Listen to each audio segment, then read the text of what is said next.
In this guide, I'm going to show you how to fix Firestick remote volume buttons that aren't working. This is Miguel from Just Boz, and before we get into this guide, make sure to like the video and subscribe to the channel with all notifications on for more content like this. It really does help out the channel and we'd greatly appreciate it. If you have any questions, just ask them down in the comment section below. I'm going to be doing my best to reply to every single comment down there.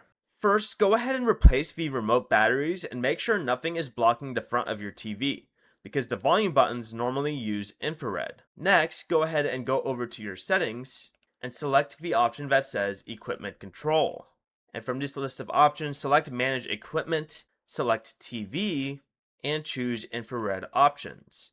Then select IR Profile, change IR Profile, and test each available profile until the volume controls work. Finally, you're going to want to go ahead and restart the Firestick by going back to the settings main page, selecting My Fire TV, then going down to Restart.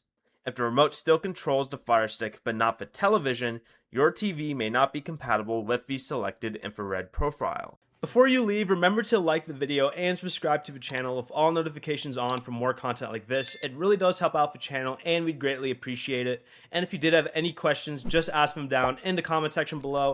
I'm going to be doing my best to reply to every single comment down there. Peace.